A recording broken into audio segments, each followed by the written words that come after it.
Hey everyone, Kim Levinsky here for the next update of the Tahoe 200 journey. Today is Saturday, June 11th. Had a peek down there, and this is it. This is really the final countdown. Only a few days left until we head out. Me and the crew are leaving for Tahoe on Wednesday, June 15th. So this is it.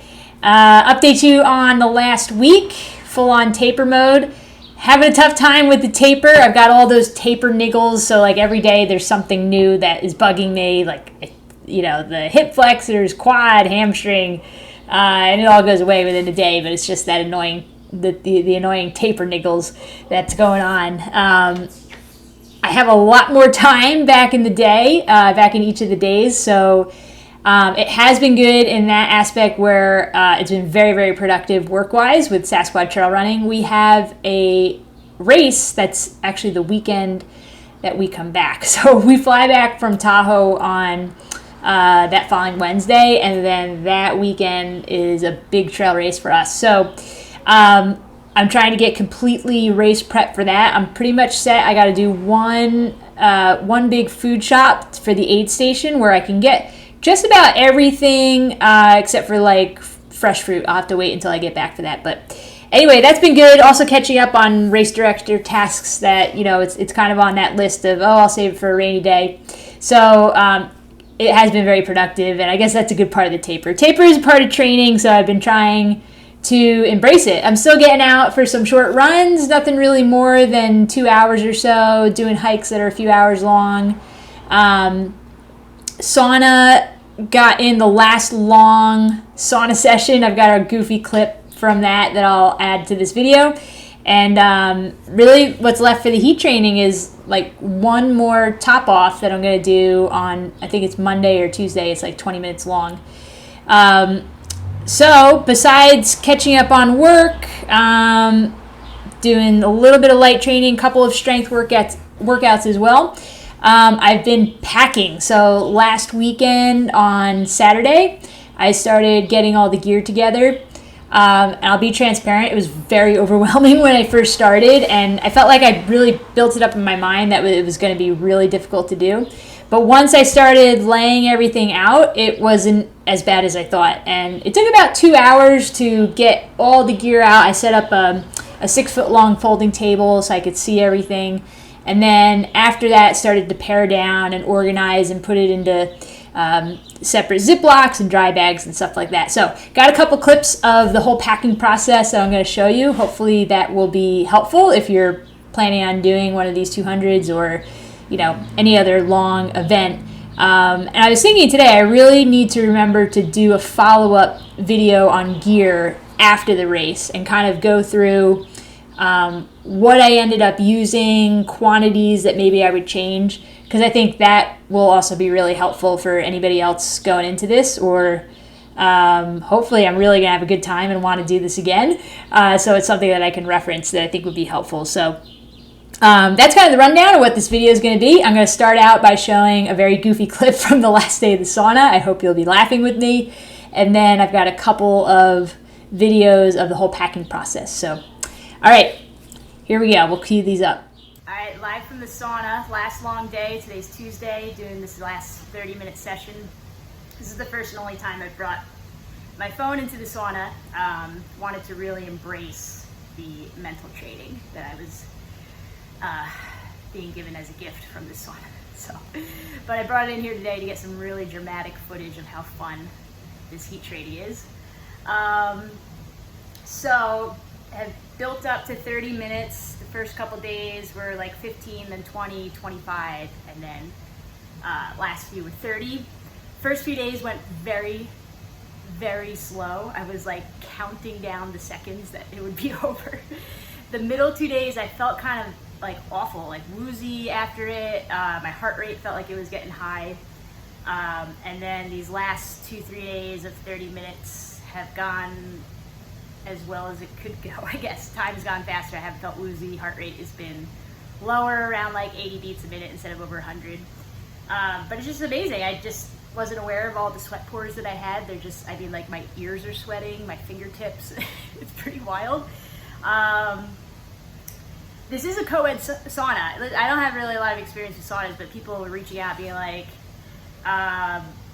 You're in a co-ed sauna? I thought it's ladies only, but I'm here at Mountain Creek in Vernon, and it's like co-ed. So that being said, there's a lot of interesting characters that are in the sauna. The other day there were two old guys talking about how we're in the end times and the apocalypse and how prophecies are being fulfilled, and that's what I was feeling, like nauseous. So I just like laid down and closed my eyes and pretended I was sleeping. But it did make time go faster because the conversation was interesting. But anyway, we'll see if this helps with Tahoe, with the altitude. That's the idea. Maybe it'll help with heat as well. It's supposed to be kind of warm out there when we go. I have enjoyed commiserating with my friend Elise Mordos, who's training for Western States. She's been doing some heat training this week, so we've been going back and forth whining about the challenges of the heat of the sauna. But no, I mean, I think it'd be a little dramatic, but honestly, this has been probably one of the most challenging aspects of Tahoe training, and that's really surprising to me. I never would have guessed that. It's the combination of like the physical challenge of like roasting and sweating and being uncomfortable, and then also like for sure the mental challenge is a part of this, which I think is actually really, really good to be ending on this and to be doing it during the taper, because I've been going a little taper crazy with not having hours of exercise each day. So you know, I've been chatting with Dina about this. She's been helping me with the sauna schedule, and I've shared like it's the same. I feel like after 30-minute sessions, it's like the same fatigue level as running for a few hours, which is really interesting. And actually, like talking this much, I've been talking for 3 minutes, I feel like a lot more fatigue than I have the other sessions. So let's wrap this up. All in all, pretty miserable, but I'm thankful for it. It was a good experience, good mental training, definitely tough physical work in here, which is interesting because you're just sitting. But that's it. Only 2 more left, a couple 20-minute sessions to top it off. All right, adios. All right, here we go. This is what I got so far with everything laid out. Pretty much set on gear organization. It was a bit overwhelming when I first laid it all out, and because there was just stuff everywhere. But now that it's like it's grouped and organized and labeled, I feel much better about it, and my type A heart is happy. So walk you through it. We got the nutrition that I'm bringing. Dina helped me with this. I'm bringing the Squatch hydration and a couple other options for electrolytes with like liquid IV and Noon, and then the pre-race caps for caffeine. And I'm bringing Squatch Super Fuel as a backup option in case like solid foods are not working too well. And then the bars that I like, Pro Bars, Boba Bars, the rice cakes with Squatch, the Squatch rice cakes. And then a couple of sweet options, the Squatch Chews and Swedish Fish, which is probably like break in case of emergency because I'm not really big on candy. And then we go over here, we got ginger chews. I've got peppermint tea bags to use if I got an upset stomach.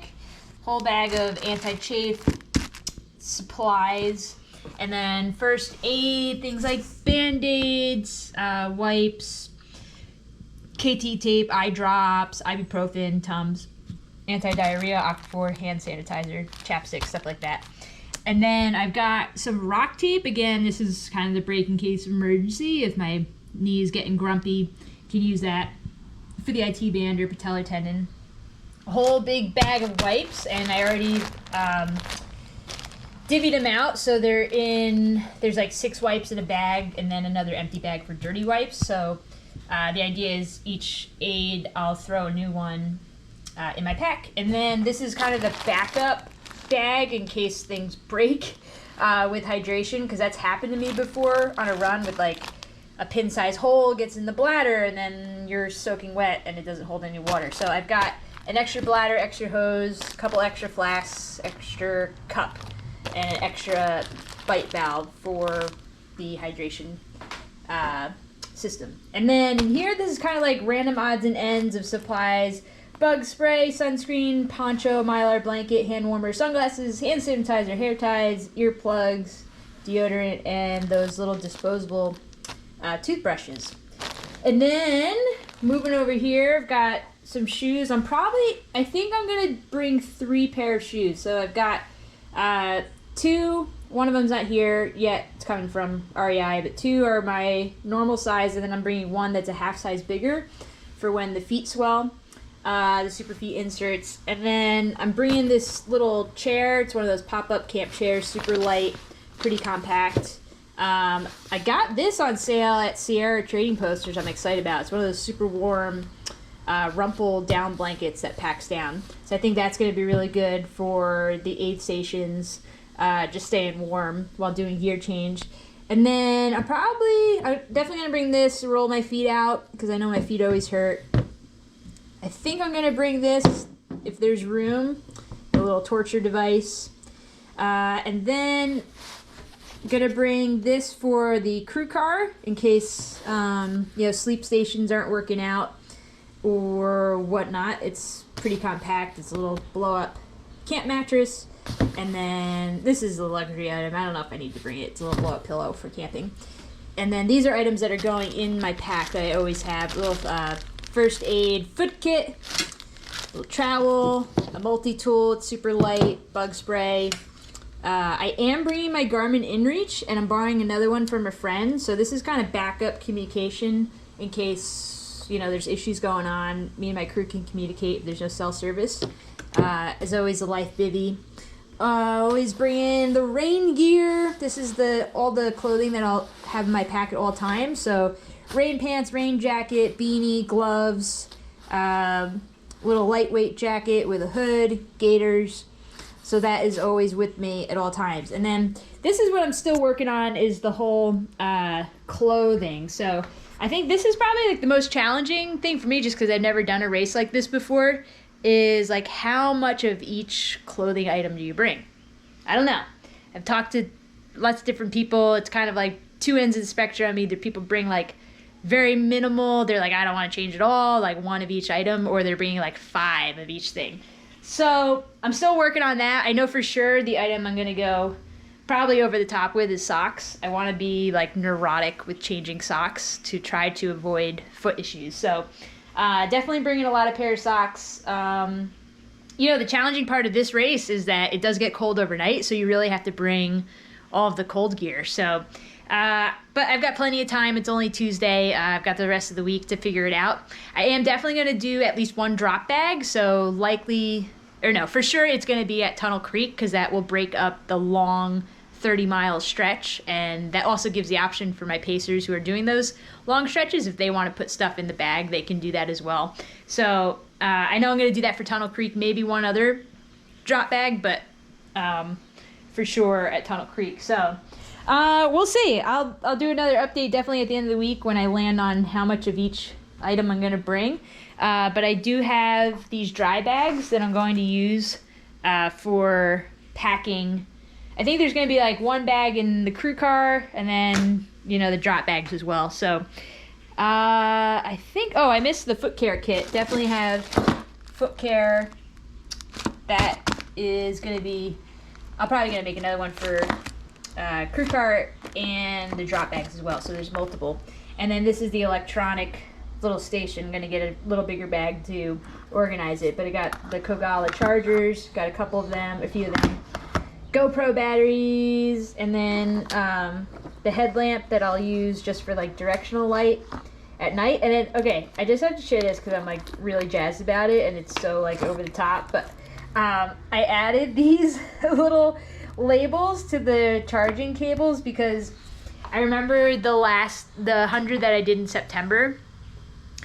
It was making my brain explode trying to describe which charging cable was what to my friends who were helping me out because it was like hour 33 or something and I couldn't think anymore. So this, I think, is going to solve that problem. We got the labels on here on which one goes to what.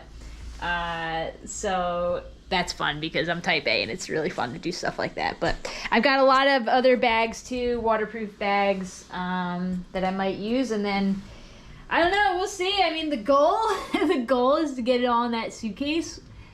I feel like it's possible, but might end up having to check a second bag. I'm not sure. Or like give stuff to crew if they have some more room in their stuff. But we'll see. Time will tell. So that is the rundown so far of where we're at with all of the packing. So good stuff. Alrighty, the rundown of the gear. I feel pretty good about it. I feel set.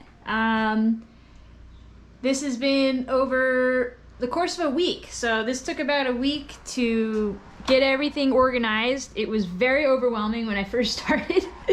And then once everything got laid out on the table and I started grouping it and organizing it into bags, it became way less overwhelming. And I feel good about it. I feel like it's pretty well organized. I talked with my crew a lot about how we were gonna keep the gear organized, especially with the clothing, because I wanted to make it as easy as possible for them. So the system we landed on is doing these bags that are organized into the type of gear. So that way, like, we get into an aid station and, you know, say it's starting to get cold, I want to put some tights on, they can just go to the bag that's winter tights and grab a pair out of there. You know, I'm going to change socks, a bag of socks.